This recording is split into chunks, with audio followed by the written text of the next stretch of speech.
by 13, I'd accepted the fact that I wasn't getting a letter from Hogwarts to be a wizard.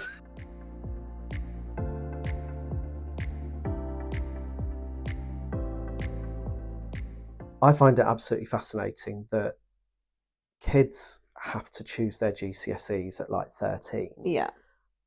And your GCSEs can have quite a big impact on the course of the rest of your life. Yeah. And it feels like quite an early time to choose big subjects like that. And do you actually know what you want to do at 13? Some people do, some people don't.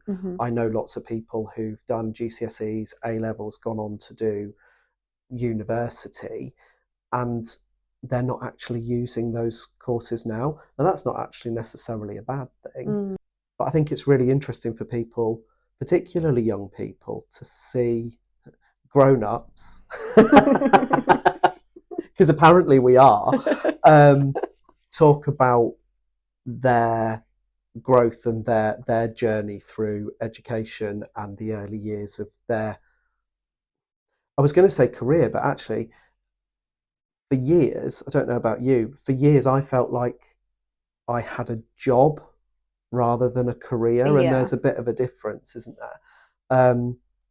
And I think it's really interesting for people, even people who are in their career and they're kind of questioning themselves, that actually there are people who followed a similar path. Yeah. Or for younger people to understand that actually, you know, some of us get to quite late on, part way through our lives, and still don't really know what we want to do. Do you know what you wanted to do when you were 13? Definitely not. Definitely not. I think by 13, I'd accepted the fact that I wasn't getting a letter from Hogwarts to be a wizard. I think I'd come to terms with it by then. It's difficult, even when you get to 18, to know what you want to do. So at 13, when you're picking what subjects that you think are going to impact your career, it's really hard, and you change so much. You're still a child at 13. I think I sort of had an idea of kind of what I liked at that time. So I picked, as my GCSEs, I picked art and design and textiles, which I enjoyed. I did art and design with textiles. Which I did really enjoy at the time, but as I did those subjects, especially as I got into like A-levels, I actually preferred the more technical side of things. So because you did maths, didn't you? I did maths at A-levels as well. So A-levels I did art and design and textiles, maths and further maths. So very different ends of the spectrum with those subjects. Slightly. I think by that point, with art and design, I sort of realised that I was more sort of data-driven, bit more like technical thing, which doing the actual like creative part of it wasn't my strong point. And as I've got older and the jobs that I've done, like I know that I'm more of like a number-driven person than a creative person. Which is really important in the job that you do. Your job, in comparison to mine, is a much more analytic. Definitely. So that's really interesting, because did you even have any understanding that maths and analysis had a marketing function? No, and marketing didn't even come into my mind at school when I was choosing like GCSEs, A-levels. Like it was never something that I would have even considered then. Before I did maths at A-level, I wanted to be a maths teacher, but there's quite a jump in levels when you get to A-levels. Yes. Yeah. I don't feel like GCSEs prepare you for A-levels. No, definitely and that not. was a big shock for me. Definitely not. So I think once I got to that point, I was like, I don't think a maths teacher is the career for me. So what did you do? Did you go into further education after your A-levels? No. So I knew when I was doing my A-levels, I didn't want to go to university. I think part of that was because I wouldn't know what subject to have done, so I didn't see the point in going to do something that I was just picking for the sake of it. At the time in college, I used to work at Topshop, which I absolutely loved working there. And they offered me full-time. Was that because you liked working in retail, or you liked the staff discount? I liked the discount. Because I enjoyed working, and I got the opportunity to go full-time before I finished college. They'd already offered me that. I sort of knew I had that, which felt like the right thing to do at the time, because I just knew I didn't want to go to university. It just wasn't for me. So I did that, and then became a team leader at Topshop for a couple of years whilst I was there. And I think the only reason I left really was because there wasn't really the next step. The next step would be like a store manager, which I didn't really want to go that far into it, really. But I think not going to university really helped me sort of decide, well, actually, I think I might want to go and do something different. And I'm glad I didn't go and do. I think if I'd have gone to university at the time, I was looking at like costume design and textiles, which they only really did that in London. And I'm a home bird, and I was like, I don't really want to move to London. But I think, as I've said before, as I've got older and realised it is the more technical side of things, I don't think that would have been the right thing for me to do either, because it was very design focused. So how did you get from Topshop into marketing then? So after I worked at Topshop, I went to work for a health and safety company. So I started off in the customer service department there.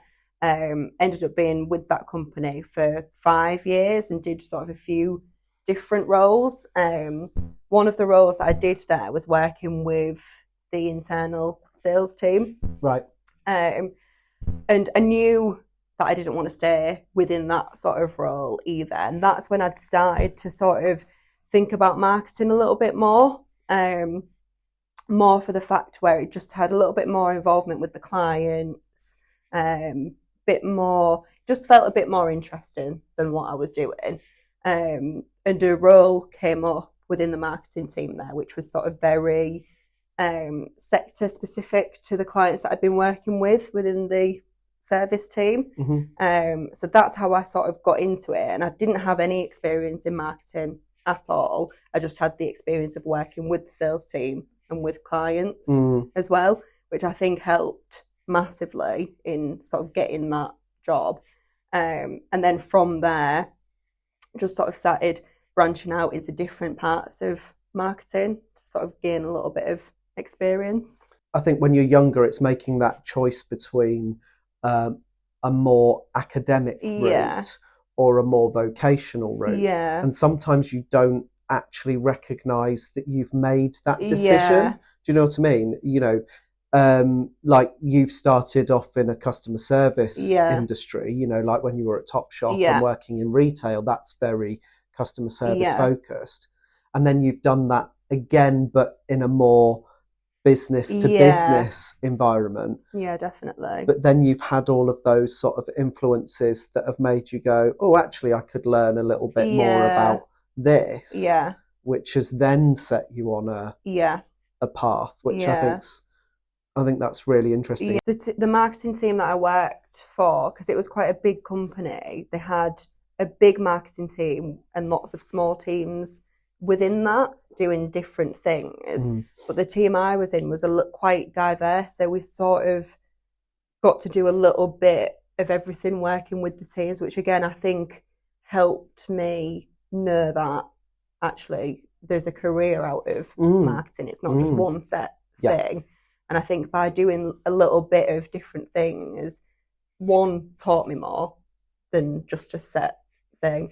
And then two, I was just like, there's actually a lot of opportunities within this. And I'm very much a person that likes to sort of learn as I'm doing it. I think especially sort of end of my GCSEs and into A levels, I think I'd got sort of really sort of fed up with the very academic approach, and the school I went to like really pushed people to go on to university, and I think I'd just got to a point where it was because I didn't want to do that they weren't really Okay. offering Yeah. as much. And they did have, the apprenticeship thing wasn't as much of a focus when I was in college as it is now. So that wasn't really an option for me either. So I'm really glad that I did go straight into work, and then I've managed to sort of get to where I am now from that, doing something that I actually enjoy as well. I think that what you're saying is really, it's like I was saying earlier, it's quite similar to my story. And I think that what you're saying about schools kind of pushing children. Yeah. Because, I mean, even, you're barely an adult when you go to university. Yeah. But I think there is this thing of schools pushing children to go to university and following that line, particularly when I was at school, which was a good few years prior to you. But I was really similar. I was similar in that I did art and design, but I knew that I wanted to do something creative, which is slightly different to what you're saying. Yeah.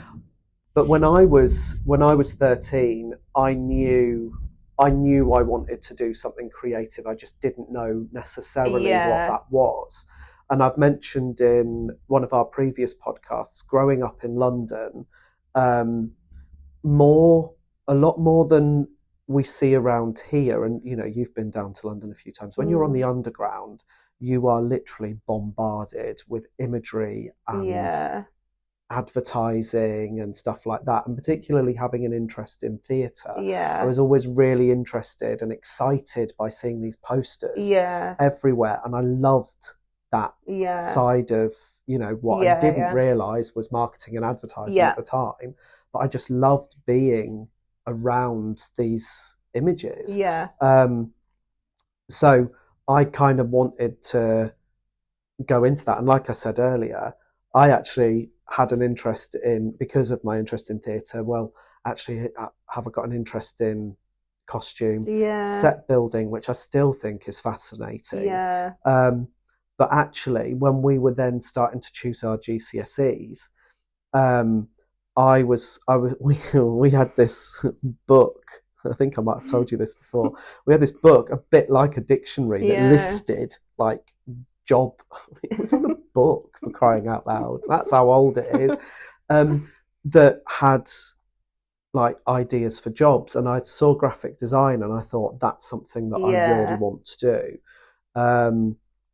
So I then did art and graphic design at college.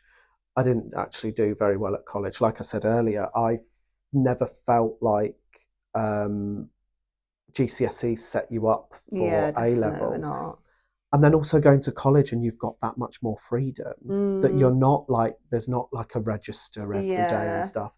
And I didn't cope too well with that. Yeah, I was the same, really. I think like I work better with structure and routine as well. And I think because you sort of lose that, I don't think that helped me at college either, because I wasn't that sort of like, you need to do this at this time. And like, it was a lot more, and you're at the age you are as well, you're sort of like, you're not used to adapting. And you're discovering freedom. Exactly, yeah. And I got carried away with all of that, and that ended up having quite an impact on my so I did art. I just did straight art and design, but a lot of my art class was oil painting. Oh, right. And I started to get really bored with that, and also terps was giving me a headache. So I actually changed onto the art with textiles course, which just gave you a bit more freedom with media. And I actually really got into screen printing, which has so many applications in graphic design. And then did graphic design, and then I did English literature because, love reading. You see, you say that as well, though, because I love reading. I love reading. But the unofficial Eyeweb book club. I really struggled with English at school. I still did well in it in my GCSEs. I think I got a B in both. but I really struggle with like writing things. Like I can't form sentences, paragraphs. I mean, to be fair, I always felt like I was really bad at writing essays. Yeah. And now I'm a copywriter. Yeah. And to be fair, and that's kind of the interesting part of my story, I never really saw myself as a copywriter. Yeah. That's kind of come about fairly recently.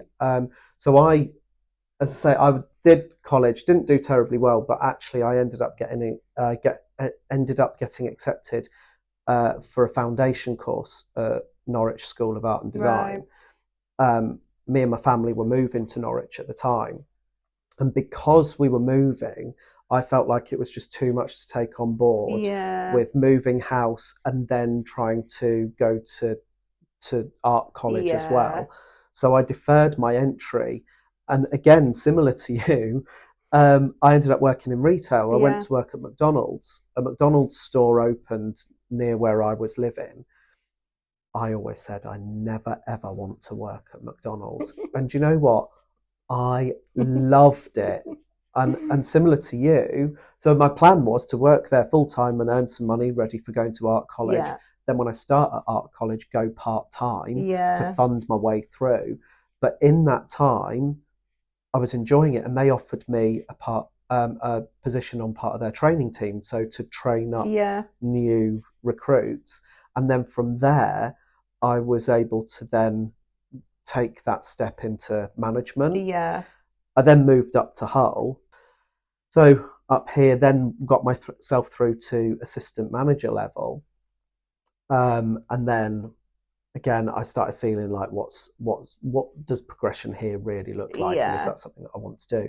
So again, I went into a customer service job, but again, got myself to a level where there wasn't any further progression for me. But I've worked in a lot of customer service and sales focused jobs. And I ended up working for a print company who realised that I was interested in marketing. So started to get me involved in trying to build a new website. They actually paid for me to start my professional certificate in marketing with the Chartered Institute. I was actually made redundant from there. Whilst this was going on, I joined a theatre company. I said to them, I've got a real interest in helping you with like publicity and marketing.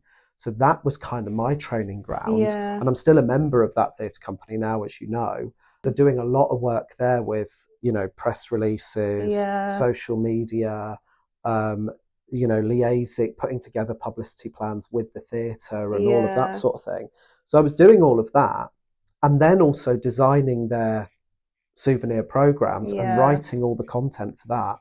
I didn't realise that I was actually picking up more skills than I thought. And I think it's easier to learn those skills when you're doing it something that you would relating to something you enjoy, because you don't realise you're doing it.